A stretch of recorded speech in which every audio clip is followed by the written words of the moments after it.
Oi, pessoal, tudo bom? Sejam bem-vindos a mais esse webinário. Você já perdeu a paciência com um colaborador e terminou dizendo alguma coisa que se arrependeu depois?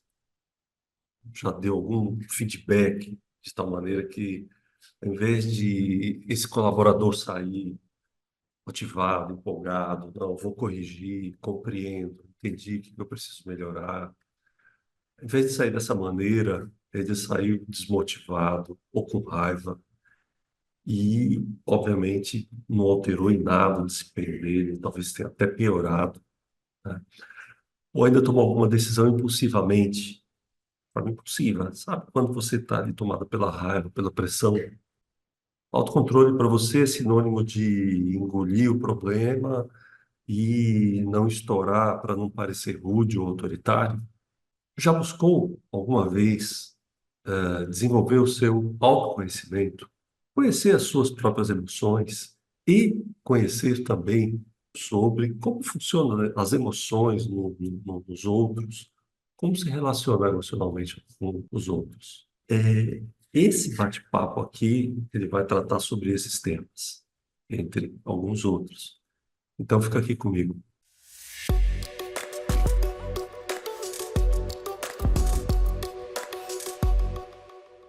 Então, como a inteligência emocional pode tornar você um líder inesquecível? Com esse nosso bate-papo, acredito que você pode iniciar uma transformação. Vamos focar aqui em duas coisas.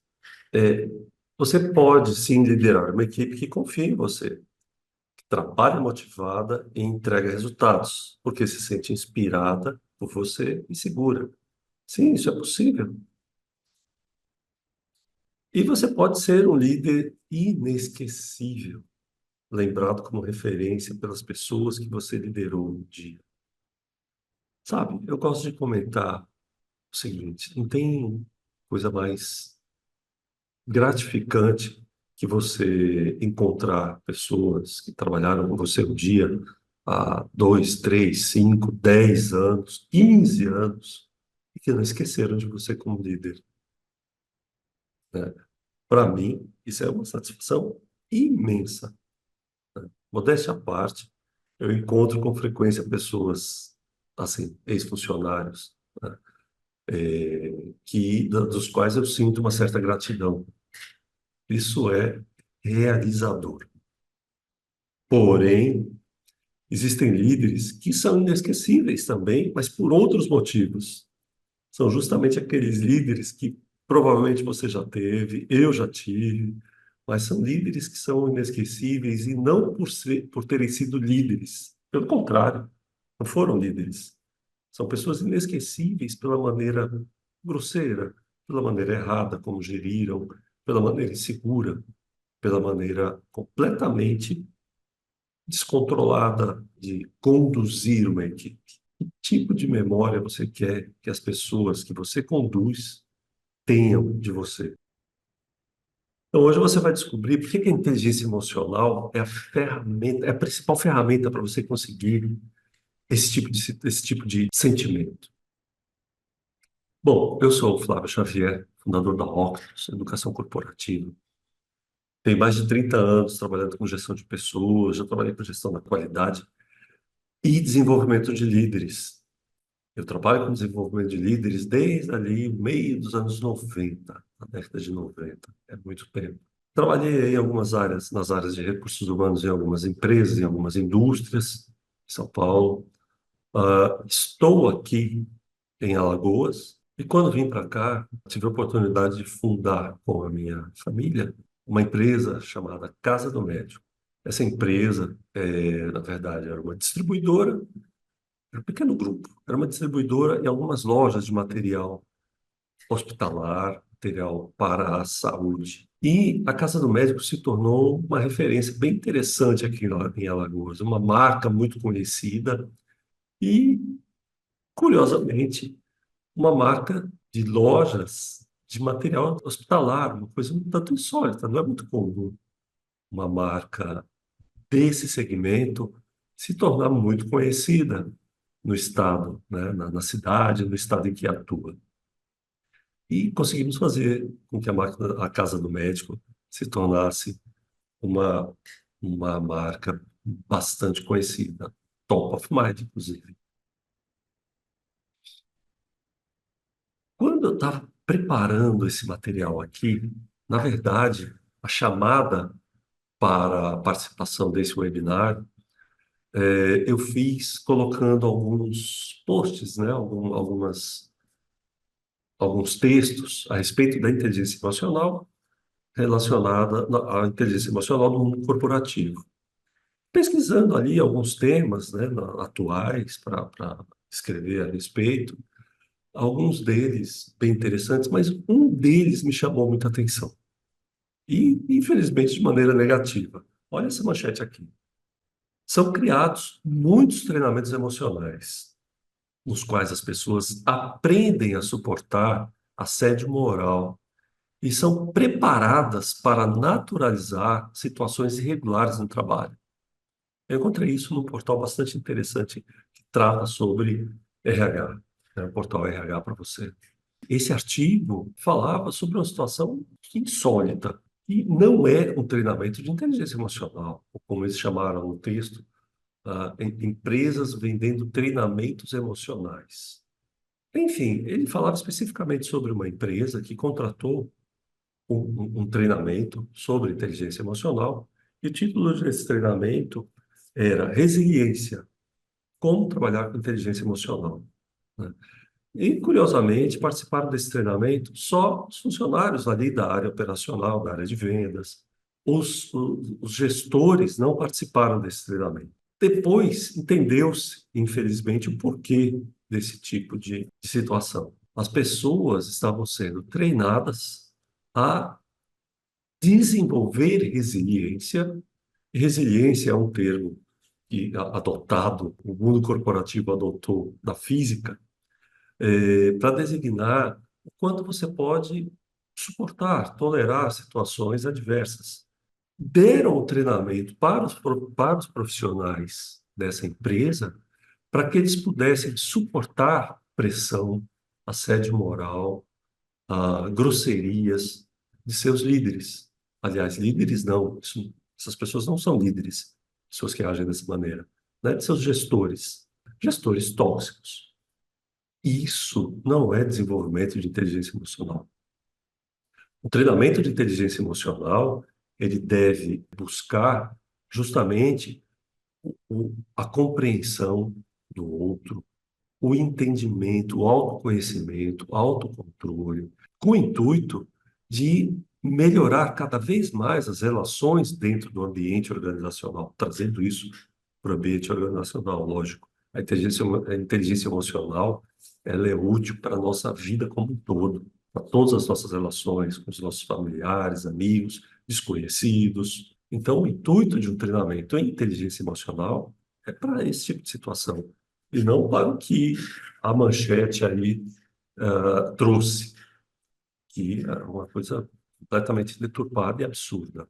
Eu já dei treinamento para, para aumentar, de fato, a resiliência, mas na seguinte situação. Por exemplo, lembra que eu acabei de comentar com vocês, eu fundei uma empresa, fui executivo dessa empresa por 25 anos, que trabalhava com produtos para a saúde, produtos hospitalares. Então, as lojas atendiam, obviamente, pessoa física, com venda de cadeira de roda, cama hospitalar, produtos, alguns medicamentos até, produtos para home care, para tratamento de pessoas que estão acabadas. Então, são lojas que lidam com clientes que chegam, na maioria das vezes, a loja atende médicos também, fisioterapeutas, profissionais da área da saúde, mas atende, em sua maioria, pessoas que vão buscar algum produto para seu próprio uso, ou para o uso de um ente querido, de um filho, por exemplo, que sofreu um acidente e está acamado, né? De uma pessoa, de um outro familiar que esteja com um problema muito sério, acamado definitivamente, inclusive. Então, são pessoas que chegam emocionalmente bem abaladas. e muitas vezes dividem seus problemas, suas angústias com os atendentes, com os vendedores. Então, eu já realizei treinamento de inteligência emocional para os vendedores, justamente para prepará-los em relação a esse tipo de atendimento. Compreender a emoção do outro, saber como lidar com o outro, trabalhar muito a empatia, trabalhar muito a resiliência, que são alguns traços que a gente até vai ver aqui durante esse nosso bate-papo, que tem tudo a ver com a liderança de uma equipe. Então, seguindo aqui, lembra que no título eu coloquei assim: você pode ser um líder inesquecível? Pode sim, tanto de uma maneira como de outra, e também se tem os dois extremos. Eu lembrei, eu trouxe esse slide aqui, porque eu lembrei de um artigo que eu fiz há algum tempinho, onde eu trouxe a seguinte analogia. Eu não sei se vocês já viram, acredito que todos já vivenciaram a seguinte situação. Você entra numa loja, geralmente loja de departamento usa demais isso. Então você entra numa determinada loja e na saída você encontra um totem parecido com esse aí que vocês estão vendo no slide, esse totem azul, uma pesquisa, aonde existe lá uma pergunta. Geralmente uma pergunta, na verdade, deveria ser até só essa. Você nos indicaria para um amigo? Você indicaria a nossa loja para alguém? Dê uma nota, então, de 0 a 10. E aí aparece uma reguinha parecida como essa. Gente, eu não sei se vocês sabem, mas isso é uma ferramenta valiosíssima. Quando você vai lá e clica, dá a sua nota, você está alimentando, você está dando uma informação valiosíssima para o marketing dessa empresa que está fazendo essa pesquisa. Isso não é uma pesquisa boba. Como assim? O marketing criou, alguns anos atrás, um indicador, uma técnica, na verdade, chamada NPS. O que é NPS? É a abreviatura de Net Promoter Score. E o que acontece com esses dados?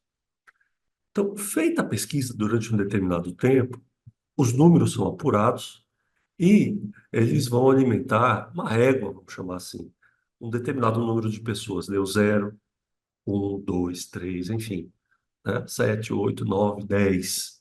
As empresas, elas começaram a trabalhar o seu setor de marketing, orientada para o NPS, baseado nessa régua aí.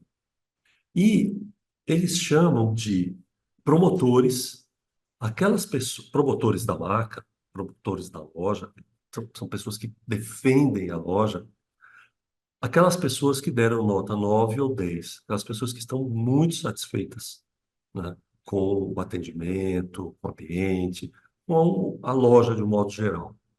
Então, são as pessoas consideradas promotores da marca.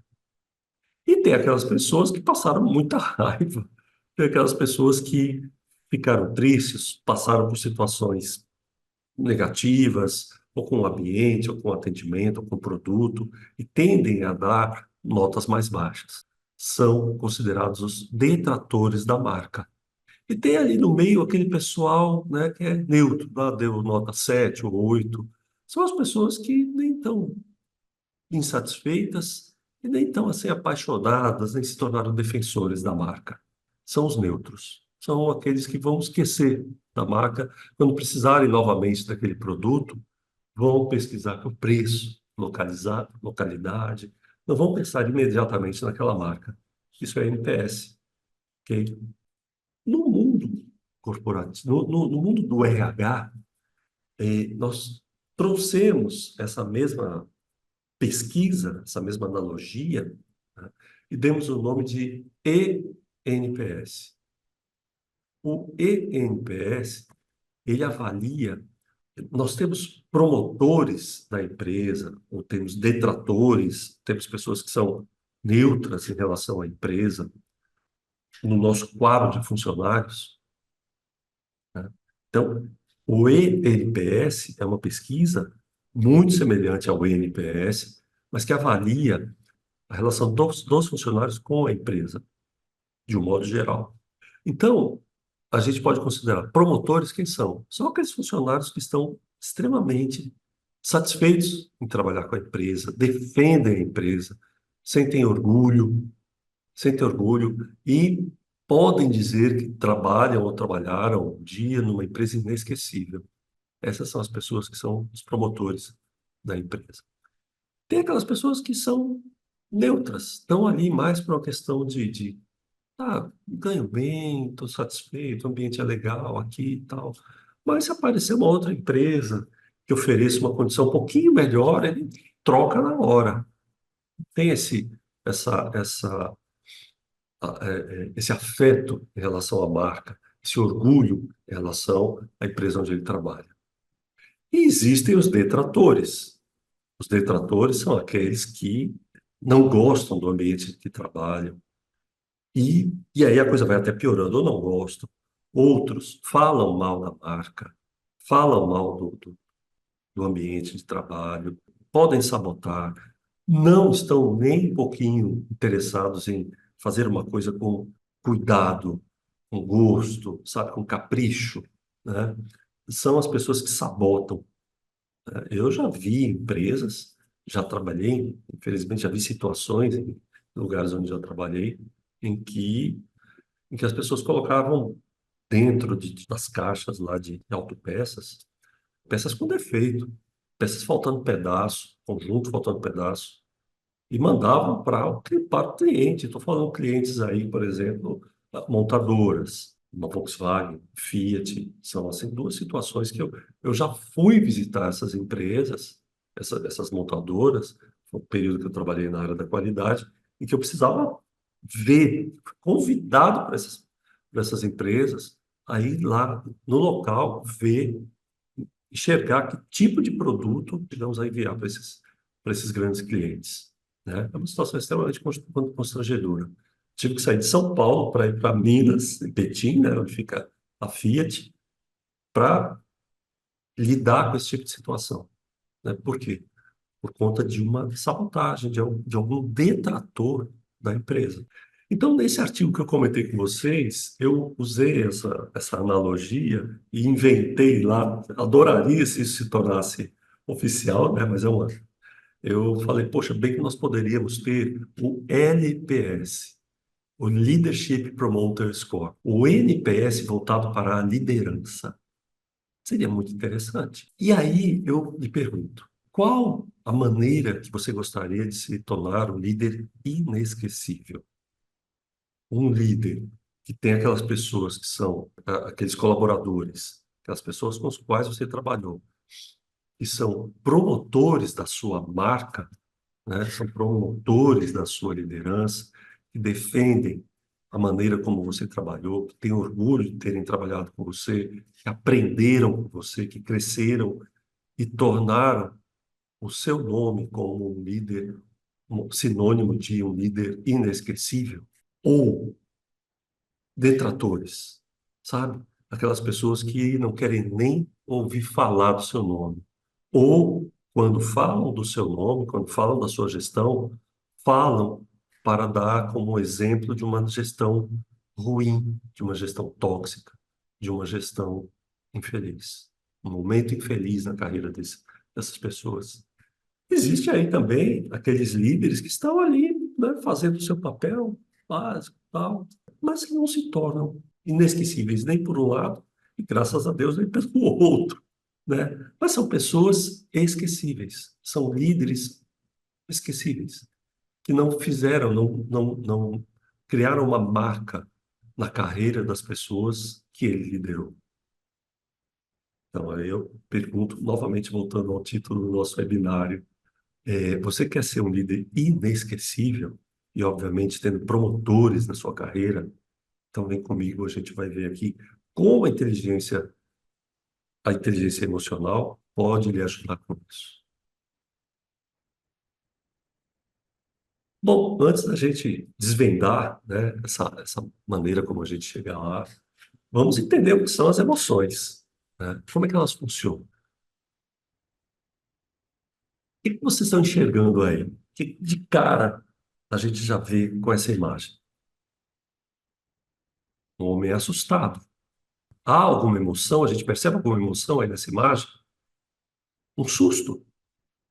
O susto é uma emoção? O susto é uma emoção? Sim, o susto é uma emoção. O susto é um sentimento? Não.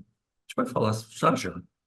A diferença, algumas diferenças básicas de um para o outro. Mas eu quero, em cima dessa imagem aqui, eu quero que vocês percebam o seguinte: por que que eu coloquei essa imagem? Nessa imagem, a gente vê uma emoção acontecendo. Essa emoção, ela é repentina. Ela atua por um instante. Ela é uma reação natural, é uma reação imediata do corpo.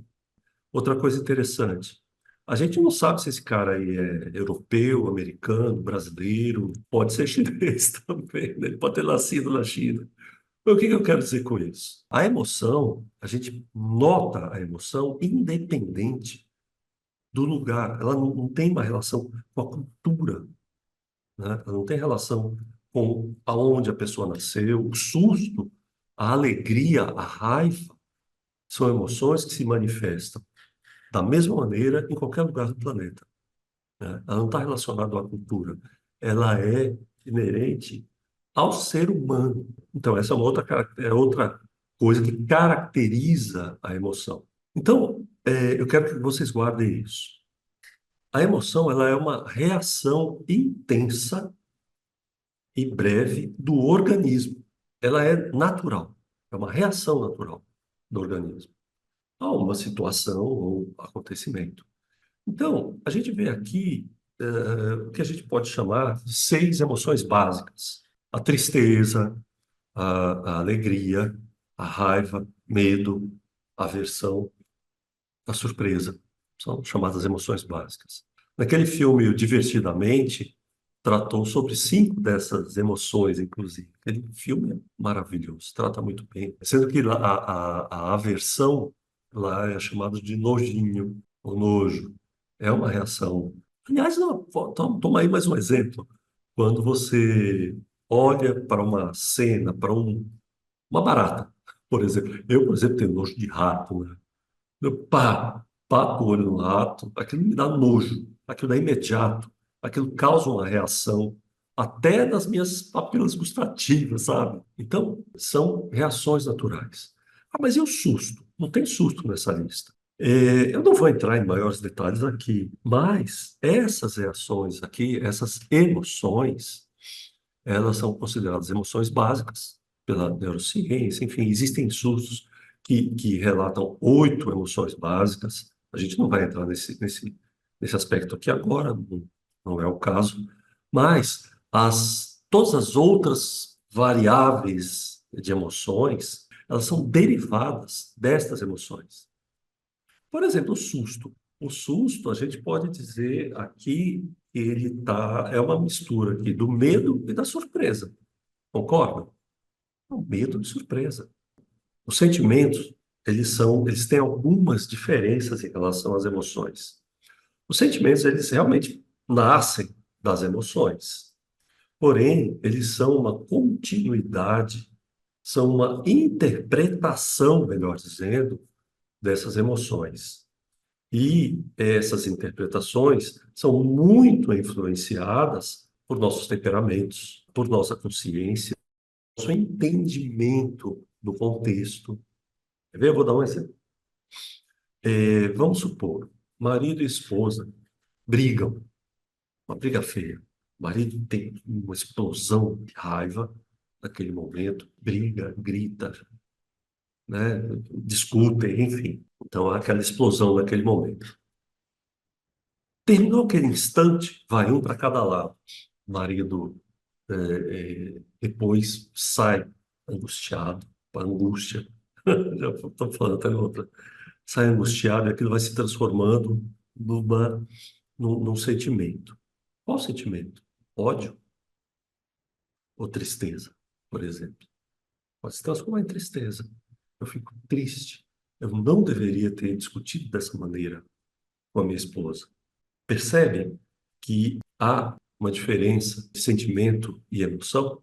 O sentimento, ele é principalmente um resultado de tudo isso que eu comentei, das crenças que nós trazemos, do afeto que a gente tem pelo outro. Então, existem muitas influências e ele é mais longo, ele tem uma duração maior. Às vezes, uma tristeza intensa, ela se transforma. ela vai se transformando num sentimento que vai se deteriorando, vai se tornando cada vez mais profundo, em função desse estado de espírito, dessa personalidade, dessas circunstâncias, pode chegar até uma depressão, uma distimia, alguma coisa assim, ok? Então, vamos separar bem aí emoção e sentimento, tá? Bom, não vou me estender mais nessas definições aqui, até porque o nosso bate-papo é relativamente curto, né? E não é o nosso intuito nos aprofundarmos nisso aqui agora. Mas é um assunto extremamente interessante. Quem quiser se aprofundar, recomendo. Aliás, eu até colocaria aqui o seguinte: quer ver uma dica? Eu até botei aqui numa anotação. Existe um negócio chamado Atlas das Emoções. É um desenho, mas até no Pinterest você encontra isso com facilidade. Atlas das Emoções, onde você tem as emoções básicas e quais são as emoções derivadas da combinação ou da intensificação de cada uma dessas emoções. É bem interessante. Atlas das Emoções, ok? Depois eu vou deixar aqui anotado no chat, tá? Então vamos seguir?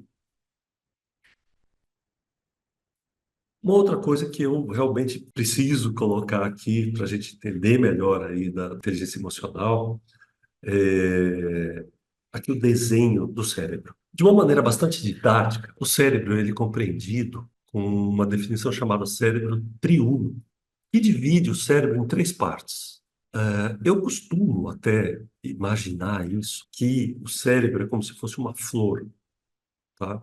E ele está em cima de um caule, e esse caule é chamado sistema nervoso. E vejam só, como é que uma flor nasce? Ela nasce ali primeiro o caule e depois ela vai brotando, né? Vai brotando e vai se abrindo. E assim é a evolução do cérebro, desde que nasceu o primeiro ser vivo, lá, né? Há milhões e milhões de anos atrás. E quando ele começou a aparecer, a primeira coisa que surgiu do cérebro, que formou o cérebro, é esse trechinho que a gente chama aqui do cérebro reptiliano, ou cérebro primitivo. E nessa região acontecem as emoções mais primitivas, aquelas que buscam satisfazer ou corrigir, fazer com que o nosso corpo viva e sobreviva.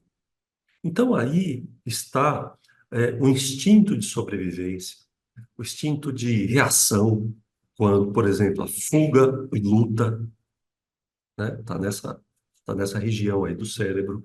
É aí também que acontecem as coisas mais primitivas do nosso corpo para que ele possa existir.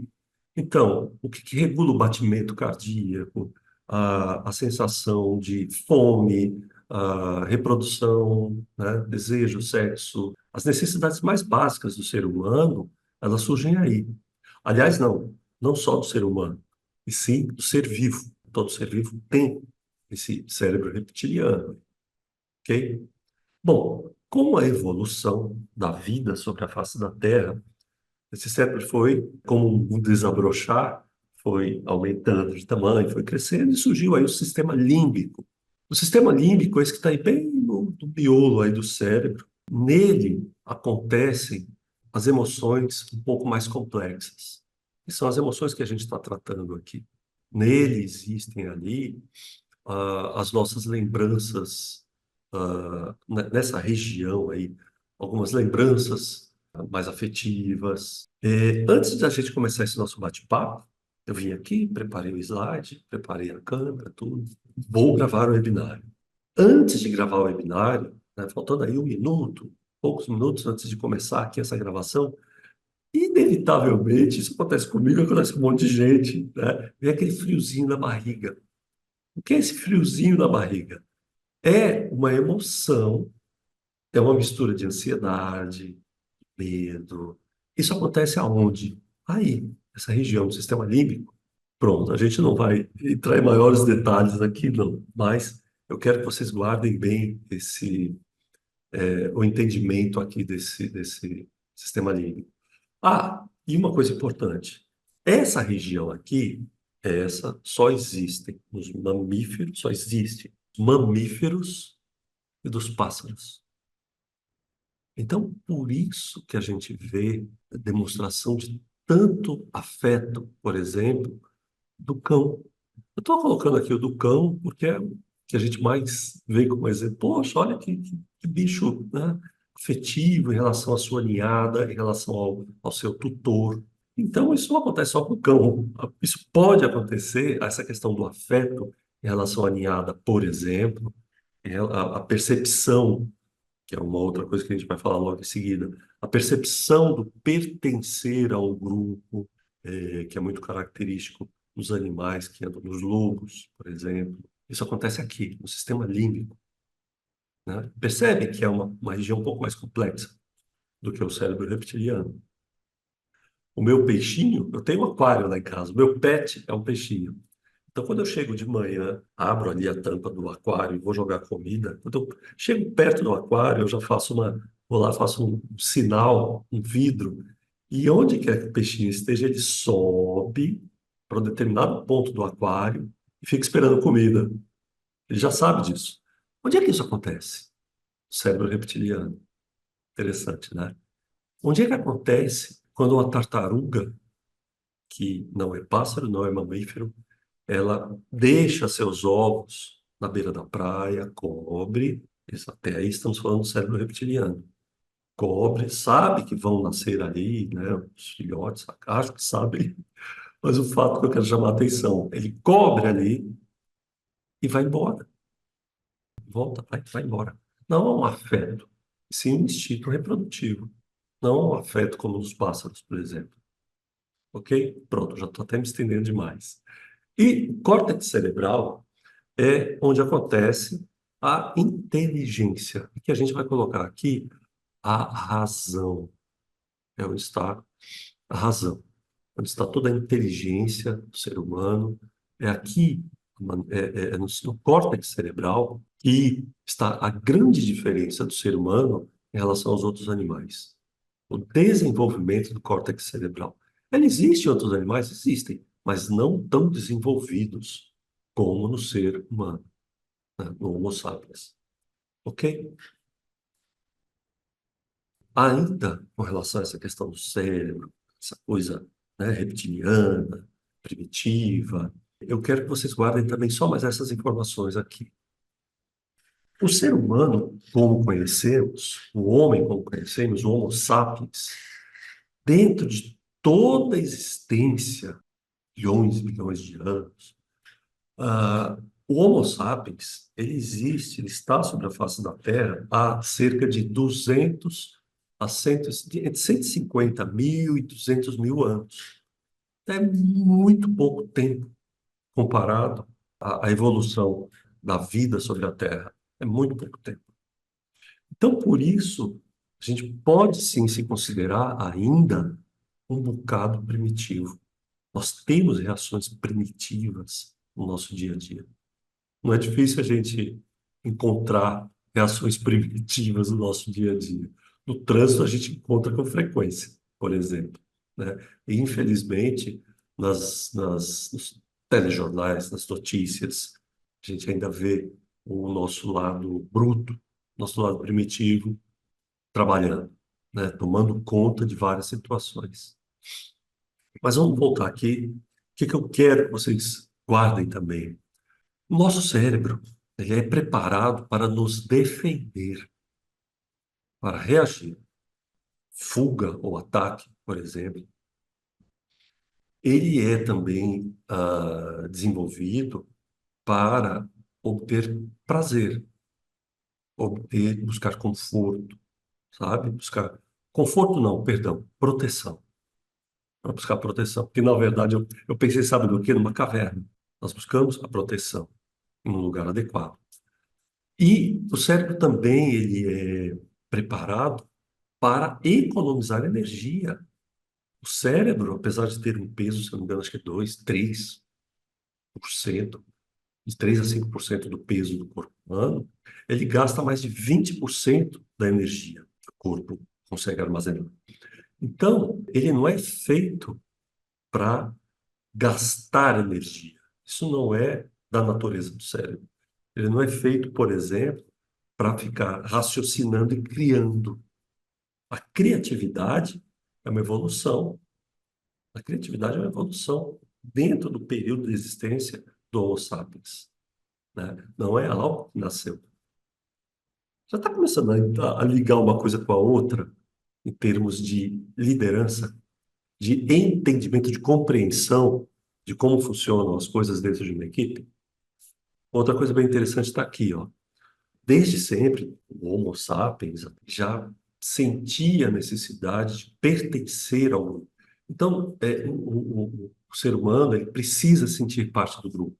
O que que isso é muito importante na liderança?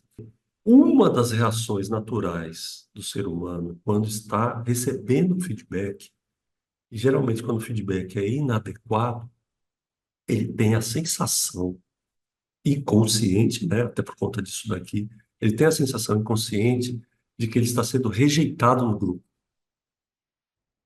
e que ele pode, inclusive, ser expulso do grupo. Isso é aterrorizante. Não é interessante? E uma outra coisa, lembra quando eu comentei, né, quando a gente percebe, por exemplo, a brutalidade do ser humano no trânsito, quando a gente vê uma briga de trânsito, é o que a gente chama de sequestro da amígdala. Daniel Goleman, no seu livro, cita até um exemplo de um crime que, no julgamento, a defesa usou até esse argumento. Meu cliente, ele estava dominado ali pelas emoções. Ele sofreu um sequestro da amígdala. E nós somos vítimas desse sequestro da amígdala com frequência. É aquele momento que... Ah, um detalhe, gente, que eu esqueci de comentar. Deixa eu até voltar aqui. Só uma coisinha aqui, ó. Esse pinguinho mais claro que a gente está vendo aí no meio, onde está a seta do sistema límbico, né? É o que a gente chama de amígdala. Não é a amígdala da garganta, é a amígdala. É a região central ali no cérebro onde acontecem as emoções. Ok? Conseguindo. Então, o sequestro da amígdala é justamente quando alguém consegue sequestrar, em outras palavras, quando há um sequestro da emoção, quando a pessoa não consegue controlar o seu sistema emocional, quando ele se deixa levar completamente pela emoção. Então, quando nós estamos tomados ali por uma emoção que já entra para fúria, e a gente parte para a briga, e perde completamente o controle, e começa até a esquentar aqui o pescoço, né? Muita gente acontece isso. Isso é o que a gente chama de sequestro da amígdala. Há um descontrole emocional, desequilíbrio emocional naquele momento. O córtex não conseguiu controlar, não está conseguindo controlar. Ok? Isso é o que a gente chama de sequestro da amígdala. Isso acontece no trabalho, isso acontece na rua, isso acontece na família, acontece em todo canto. Isso é natural. E, infelizmente, geralmente, quase sempre danoso. A maioria de nós não teve uma criação com falas compassivas. Precisamos, como líderes, sempre considerar isso. A grande maioria de nós não nasceu num contexto em que tudo era paz, tudo era tranquilo. Os nossos pais fizeram o melhor possível para nos educar, mas, infelizmente, em alguns momentos não fomos tratados da maneira mais correta, emocionalmente inteligente, vamos dizer assim, quando fizemos alguma coisa errada. Nós trazemos na nossa memória essas coisas também, essas situações que não foram tratadas emocionalmente da maneira mais adequada, ok? Então, essas quatro premissas aqui é bem interessante a gente ter em mente. Existem várias outras coisas também que influenciam, lógico, que a gente não vai poder tratar aqui, não temos tempo. Eu adoro essa analogia aqui, eu acho barato, por isso que eu quis trazê-la. Se é a razão que faz o homem, são as emoções que o conduzem. Eu gosto muito dessa analogia, acho muito interessante. Vejam bem, isso aqui é mais ou menos o funcionamento do cérebro, tá? Um cérebro em equilíbrio é como um menino, um ginete, conduzindo um touro. Tem gente que... Eu esqueci agora o nome do livro, não, realmente não vou lembrar agora. ele trata sobre o seguinte: o ginete e o elefante. O ginete é um condutor de um elefante, né? E eu gosto dessa imagem aqui, que eu já conhecia antes dessa história do ginete, do elefante, mas um condutor sobre um touro. Isso aqui é uma cena bastante conhecida, principalmente nos países orientais, Tailândia, né? Então a gente vê aí um menino conduzindo um touro. A gente pode considerar que o menino, rapaz, aí o menino é a razão, é a razão. Ele é a inteligência, ele é frágil, mas ele tem a inteligência, ele sabe para onde precisa ir, sabe como conduzir, sabe a velocidade que precisa ir, ele tem todo o conhecimento do ambiente, do contexto, e sabe o que deve ser feito. Ele representa a inteligência.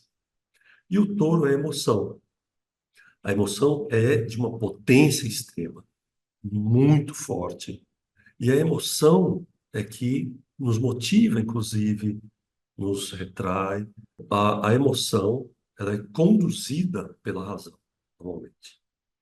Só que, se em algum momento a emoção, no papel do touro, por algum motivo, decide fazer outra coisa completamente diferente daquilo que o condutor quer, que a razão deseja, não tem quem segure. A razão, aliás, a emoção vai sair estrambelhadamente e perigosamente tomando as decisões para onde vai, o que quer fazer, com que velocidade, e geralmente vai num lugar perigoso. Uma emoção descontrolada é perigosíssima. Então eu gosto muito dessa imagem. Então fica a dica aí para vocês compararem, sempre lembrarem que existe uma diferença imensa em quem conduz quem e em que momento. Vamos seguir? Aqui trouxe a imagem do Daniel Goleman. Daniel Goleman, em 1994, escreveu um livro chamado Inteligência Emocional. E ele dá a seguinte definição para a inteligência emocional.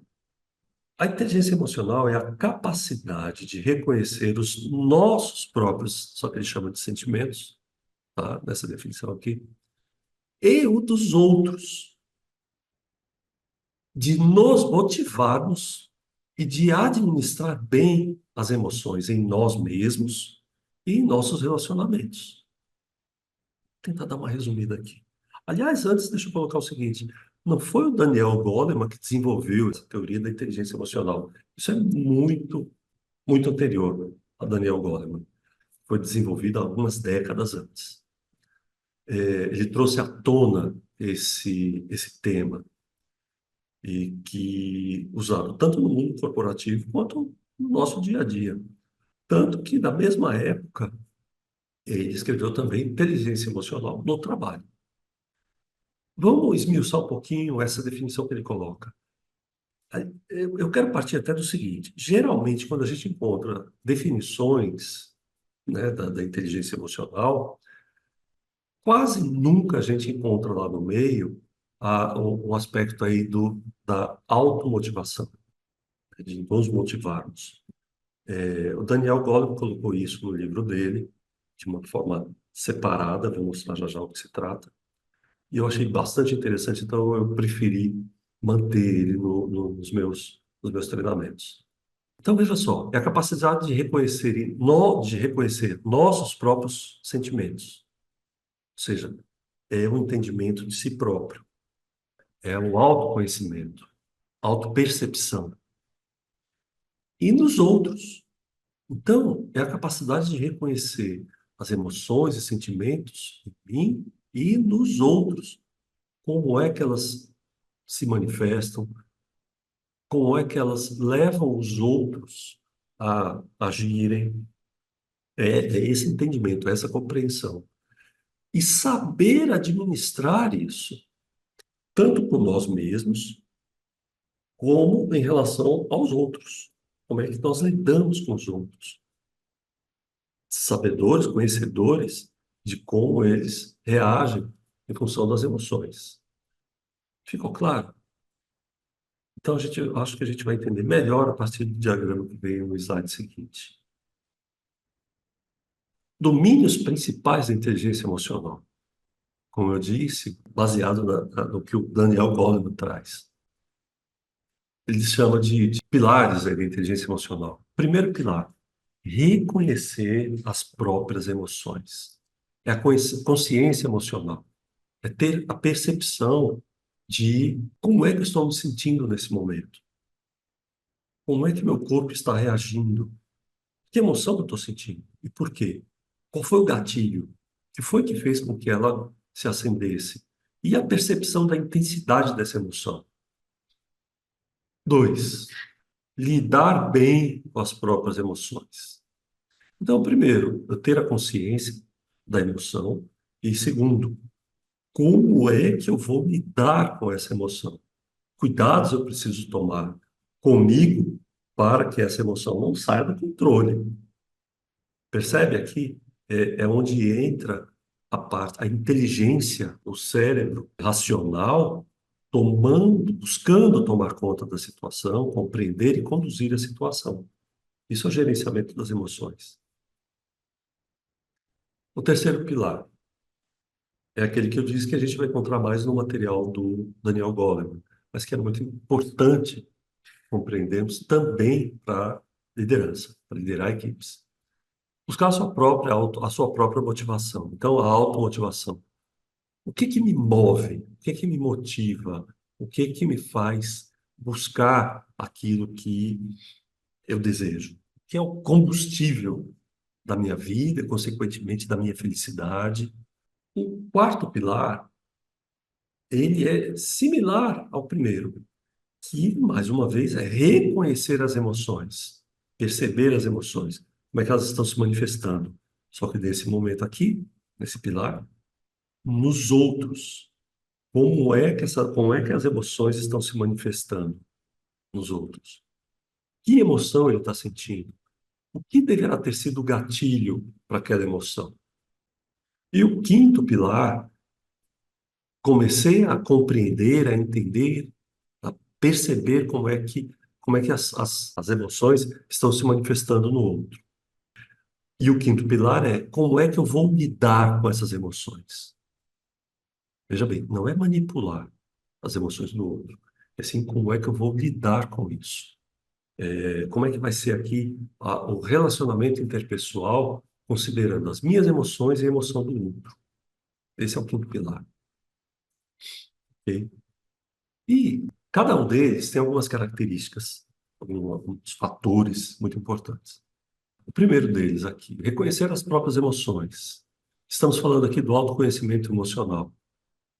Buscar o autoconhecimento emocional. Como é que as minhas emoções se manifestam? Como é que eu lido? Como é que essas emoções nasceram? Quais foram os gatilhos dessas emoções? O segundo pilar, ele já lida com o controle emocional, né? O autoconhecimento e o controle emocional. Como é que eu vou buscar manter a minha reação emocional, as minhas emoções, como é que eu vou mantê-las sob controle? Como é que eu a percebo e como eu a controlo? Aqui a necessidade da autoconsciência ou autoconhecimento.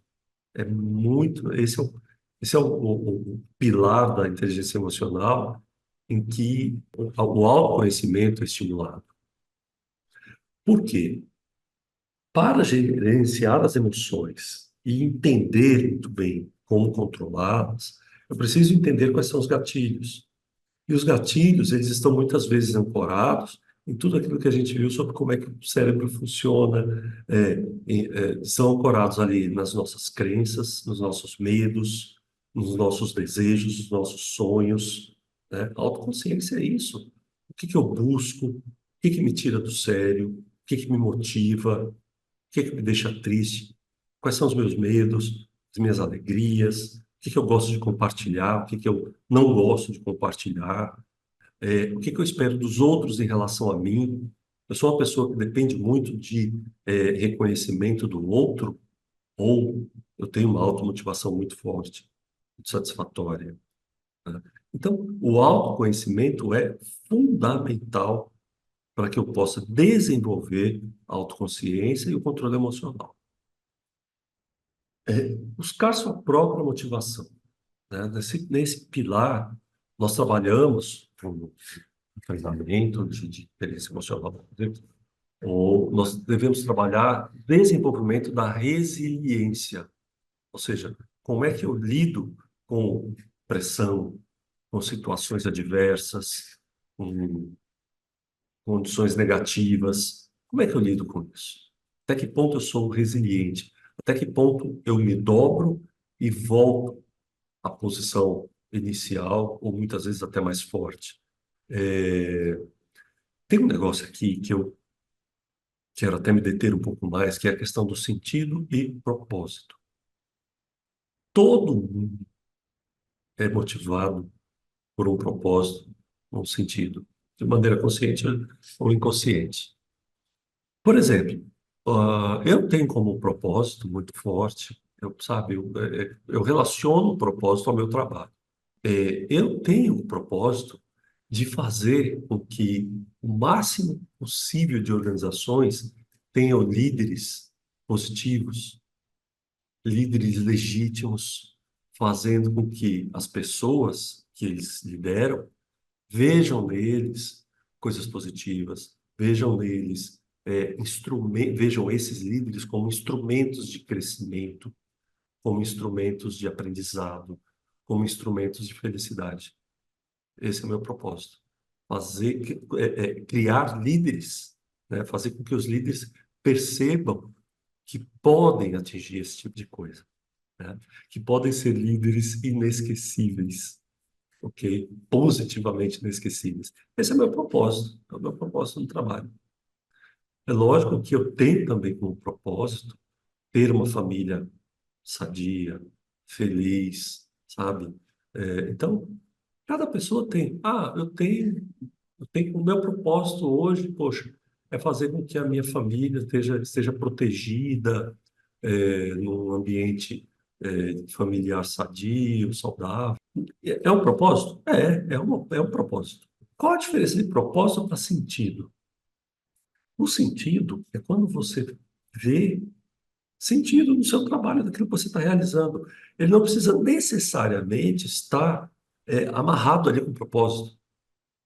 Por exemplo, eu tenho um amigo que é advogado, ele tem um escritório bem-sucedido de advocacia, tem lá seus sócios, tem associados, cara, bem-sucedido. E o propósito de vida dele é tirar pessoas do estado extremo de pobreza. Ele não suporta isso, ele tomou como um propósito de vida tirar o máximo possível de pessoas desse tipo de situação. Esse é o propósito dele. Não tem uma relação direta com o trabalho dele. Então, esse é o propósito.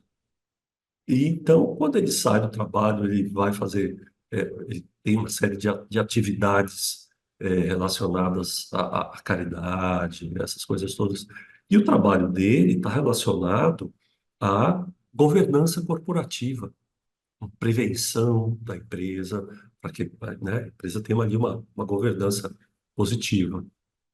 E ele vê todo o sentido do trabalho, ele sabe o que é o sentido. Então, finalmente, ele sabe quais são as consequências do trabalho dele, né, as consequências positivas, né, se empenha para que o trabalho dele tenha essas consequências, que obviamente vão ajudar empresas, vão ajudar as pessoas que trabalham nessas empresas.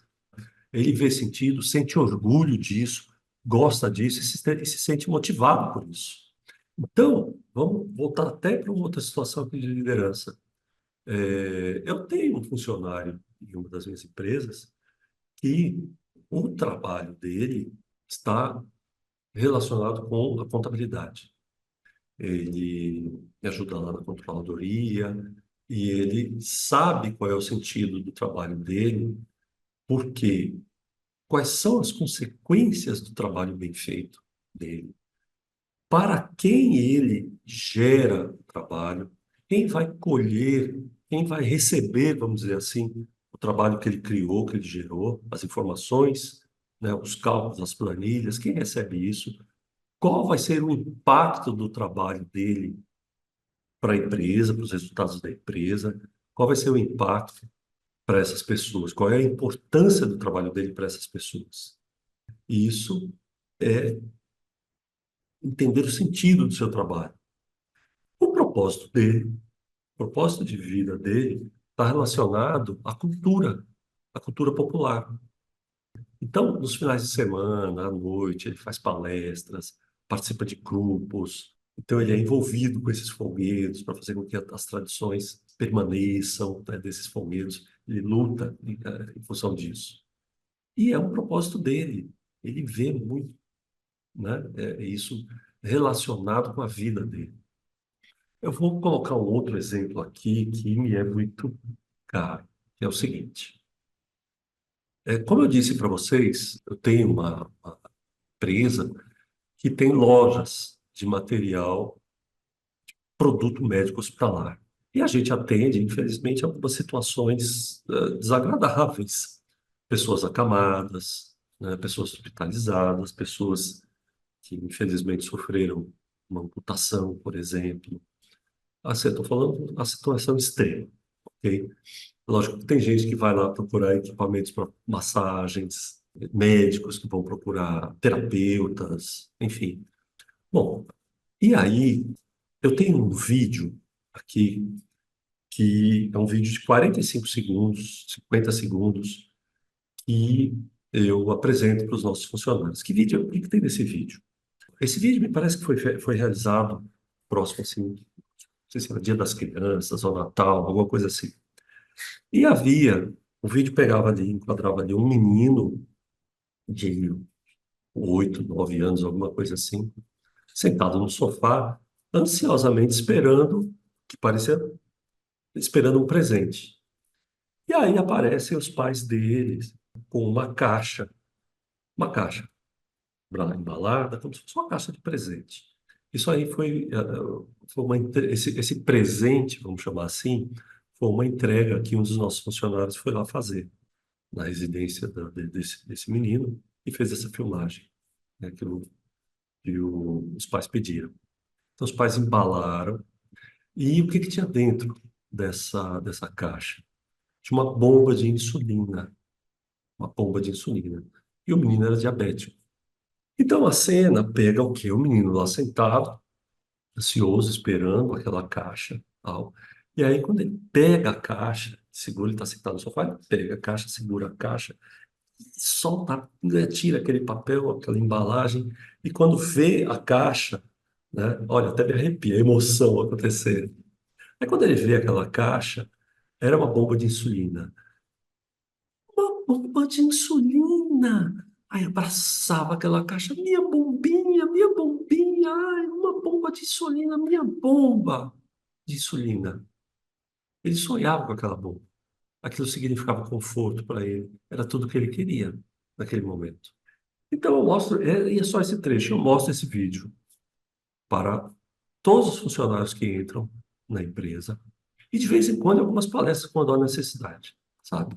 É óbvio que não o tempo inteiro, mas eu mostro para essas pessoas, mostrando o quê? Qual é o sentido do trabalho delas? Qual é o sentido do trabalho?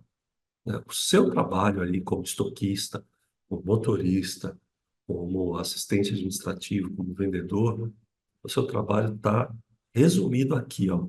É para esse menino que você trabalha. Isso é o entendimento do sentido, ok? Ah, mas, poxa vida, eu não trabalho com nada assim, né? Eu trabalho em jardinagem. Poxa, bacana. O sentido do seu trabalho está relacionado com a beleza, com a alegria. Mas procure mostrar para os seus funcionários qual é o sentido do trabalho deles. Isso é fundamental para a liderança, ok? Bom, já me detive bastante aqui. Vamos seguir? Ah, no quarto pilar, que é reconhecer as emoções nos outros, que também tem um tema muito forte, não, dois. Empatia e assertividade. Olha só, muita gente define a empatia da seguinte maneira: ah, empatia é me colocar no lugar do outro. É uma definição bastante popular, bastante conhecida, mas não é bem isso.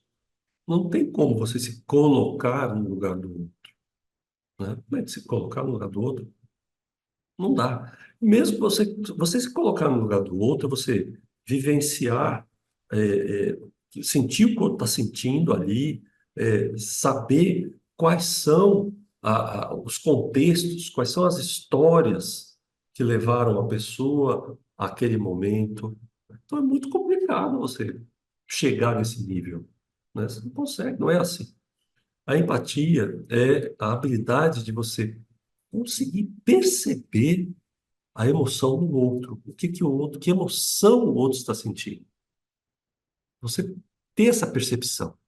Você não precisa ir lá sentir necessariamente o que o outro está sentindo, mas ter a percepção, ter essa sensibilidade.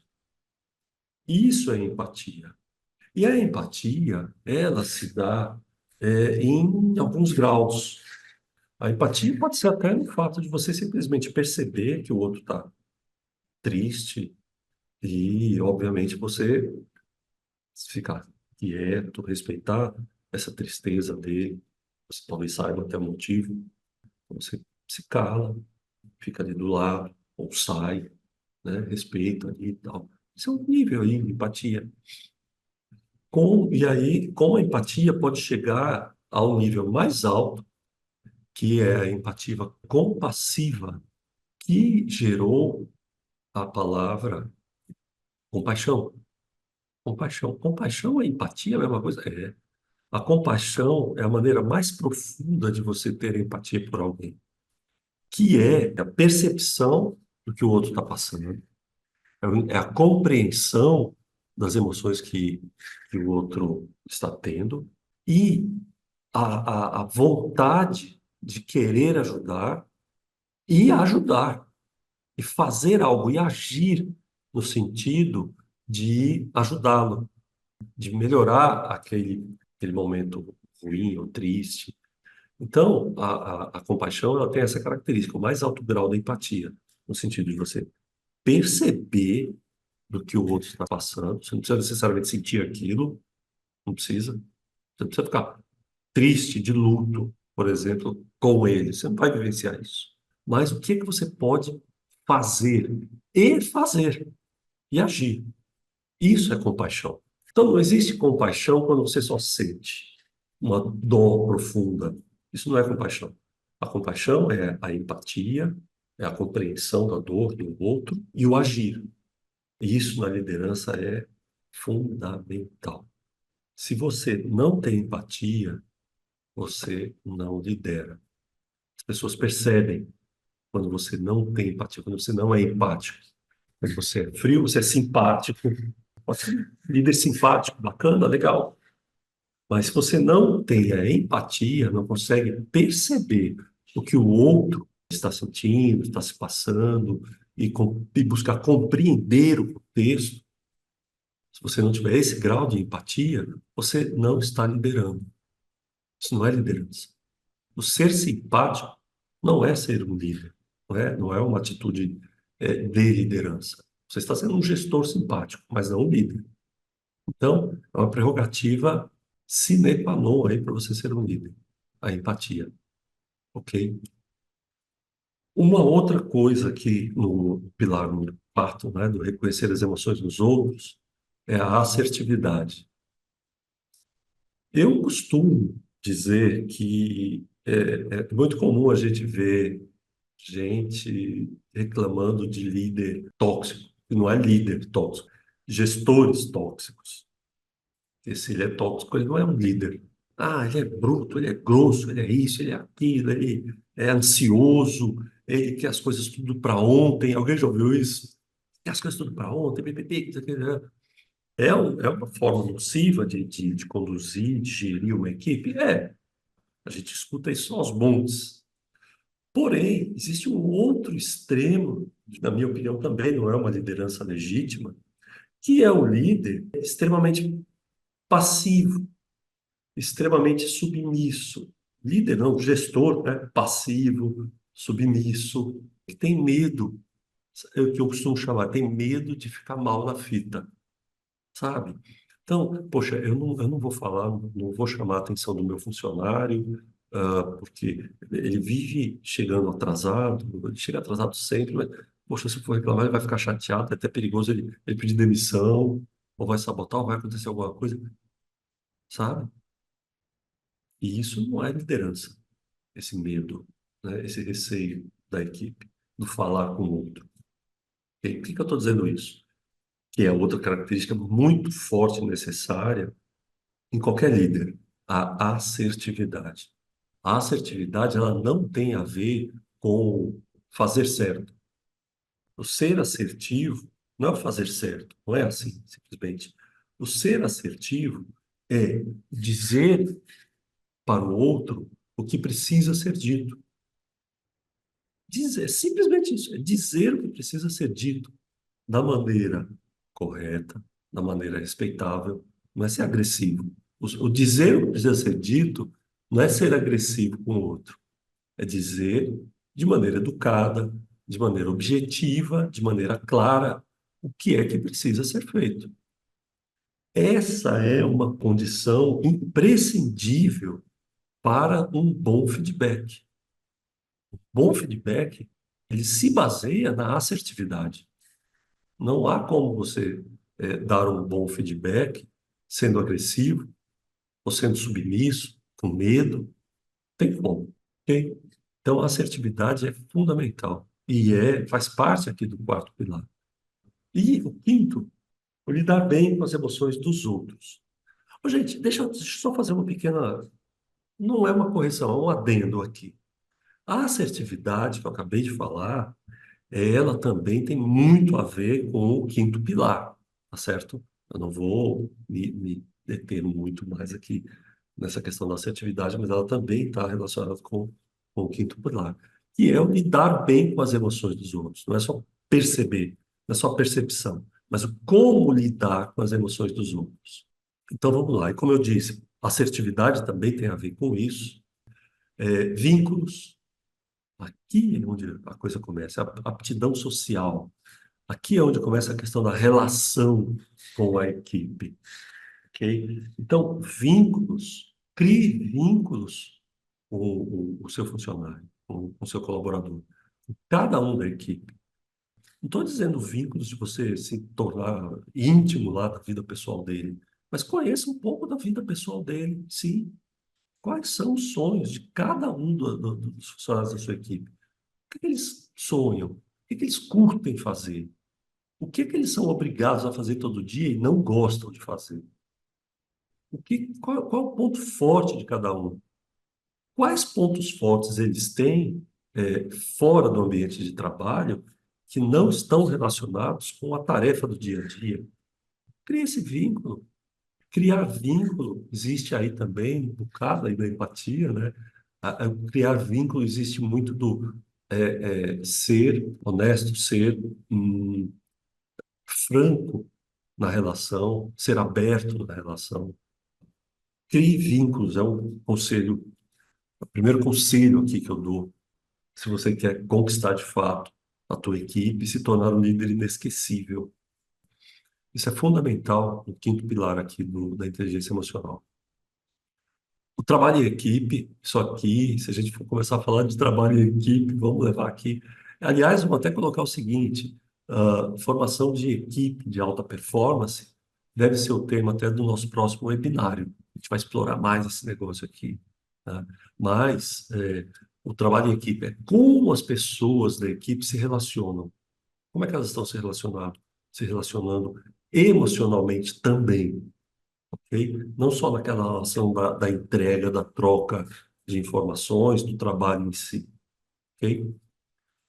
A arena política. A arena política é como é que você se relaciona com os seus pares.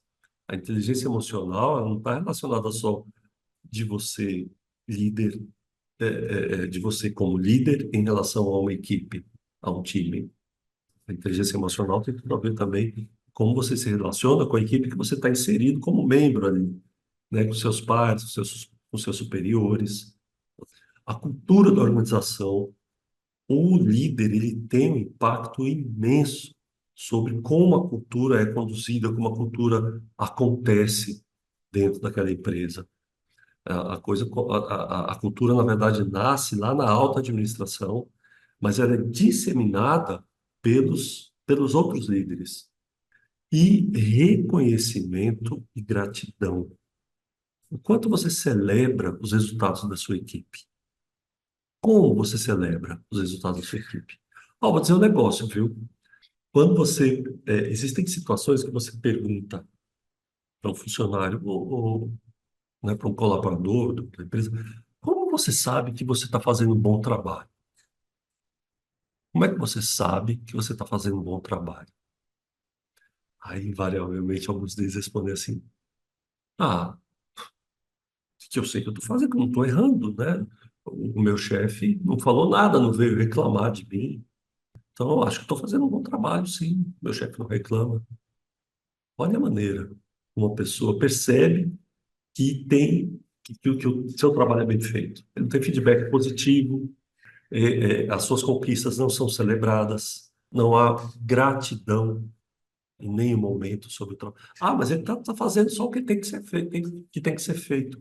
Beleza, você como líder também deve estar fazendo o que deve ser feito. E também espera gratidão do seu chefe. Tenho certeza disso. Tá? Então, reconhecimento e gratidão, celebre as conquistas. Atingiu a meta, atingiu 100%, tinha que atingir. Graças a Deus, celebre. Porque isso é fundamental no ambiente, na equipe, para o funcionamento sadio da equipe. Porque isso é nutritivo. Ok, gente? Então, era isso que eu tinha que passar para vocês. Foi longo, né? Mas é um assunto em que eu trato no treinamento de o treinamento de inteligência emocional, vou até colocar para vocês daqui a pouquinho lá na Octus. Ele é o primeiro treinamento quando se fala em vamos treinar. Eu quero treinar o líder aqui da minha organização, eu quero dar uma mentoria, né? Então, aí eu pergunto, beleza, e já está liderando muito bem a si mesmo, primeiramente? Não, mas como assim? Ele tem que liderar os outros? Não. Primeiro precisa liderar a si mesmo. Ele primeiro precisa liderar a si, para depois ele poder liderar os outros. Se ele não consegue liderar nem a ele mesmo, como é que ele vai liderar outras pessoas, né? Outras histórias, outros hábitos, outros costumes, outras personalidades? Como é que ele vai ter essa relação humana com outros se ele não consegue nem com ele mesmo? Então, o treinamento de inteligência emocional é fundamental para a liderança. É o primeiro que acontece. Para depois a gente falar em processos, estratégia, cultura organizacional, tomada de decisão, criatividade, negociação. Isso tudo vem depois. Até porque a inteligência emocional tem influência pesada em tudo isso. Então, procure desenvolver a inteligência emocional no seu dia a dia e aplicar, né? Desenvolva aplicando no seu time, na sua equipe, os seus pares, os stakeholders com quem você tem contato. É assim que você vai se tornar um líder inesquecível. Gente, só colocando, eu sou fãzão desse ensinamento aqui do Viktor Frankl. Diz o seguinte: entre estímulo e resposta existe um espaço. Nesse espaço está o nosso poder de escolher a nossa resposta. E em nossa resposta está o nosso crescimento e nossa liberdade. O que ele quer dizer com isso? Entre o estímulo entre o acontecimento, o que aconteceu? Qual foi o gatilho? O que provocou a emoção? A resposta é a minha reação. Entre o que aconteceu e a minha reação, a minha resposta, tem um espaço de tempo. Ah, mas é muito pequeno. Sim, é rápido, é pequeno, mas existe, né? Ele existe. Nesse espaço, eu posso até acrescentar o seguinte: É nesse espaço de tempo em que a razão entra, ajuda a conduzir aquele momento. Então, entre o estímulo, entre o gatilho e a resposta, a reação, existe um espaço. E nesse espaço está o nosso poder de escolher a nossa resposta. Então, em suma, busque entre uma explosão, um momento, uma explosão de um gatilho e a sua reação, busque da maneira mais inteligente um espaço para decidir como é que você vai reagir. Busque naquele espaço de tempo uma maneira inteligente de reagir àquele estímulo, ok? Um detalhe, eu não explorei lá no desenho lá do cérebro, mas vocês notaram que o cérebro racional ele está mais distante lá do sistema nervoso. O estímulo ele demora mais tempo a chegar lá. Ele demora mais. Ele passa primeiro pela emoção. Ele explode primeiro lá na amígdala, ali, no sistema límbico. Né? Primeiro ele explode lá. Depois é que o sistema, depois é que a nossa inteligência, que o neocórtex, vai entender compreender o que aconteceu. Então, conquistar esse tempo para fazer com que a nossa razão entre na tomada de decisão e busque a decisão mais inteligente, né? Escolha a melhor resposta, isso sim é um baita exemplo de agir com inteligência emocional. Buscar desenvolver isso depende de tudo isso que eu falei aqui para vocês, ok? A consequência disso, equipes que confiam em você, trabalham no ambiente seguro, se sentem seguros, sentem confiança, sentem que você age com justiça, são essas as consequências. E adivinha aí o quê? A alta performance, os resultados, eles vão ser consequências, ok?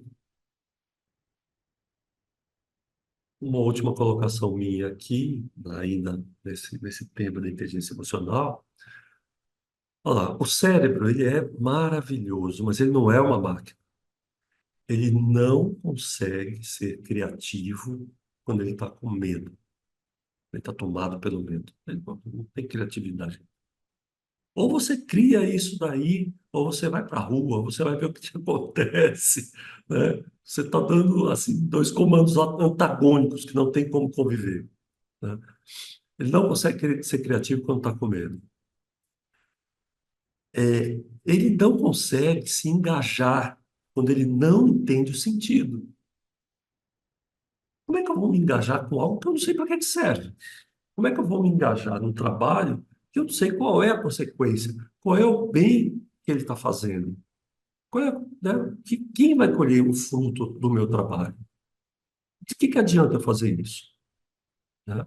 Então, ele não consegue se engajar se ele não entende o sentido.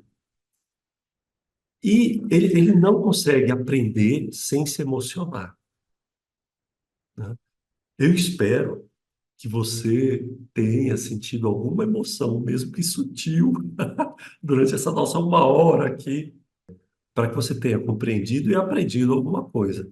Se você não se emocionou, se eu não te toquei de alguma maneira, você não aprendeu. Você não vai guardar.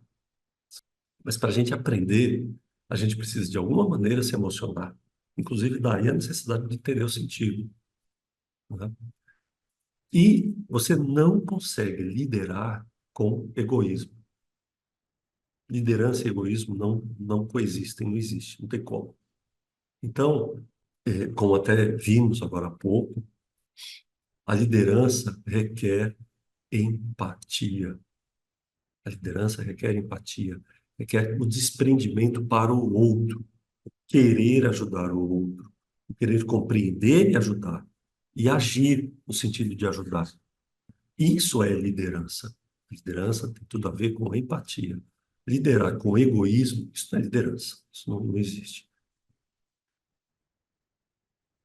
Bom, pessoal, finalmente, eu quero que vocês me permitam apresentar aqui a metodologia que eu utilizo para desenvolvimento de liderança dentro das organizações, que eu chamo do método Líder Octus. Octus, ele perpassa aí por 8 estágios, são 8 grupos de competências. Ah, são competências? Criatividade é competência? Não, são grupos de competências. Porque a gente acabou de ver, por exemplo, inteligência emocional, liderança, não é uma. Inteligência emocional não é uma competência. Ela é formada por várias competências, assim como a liderança.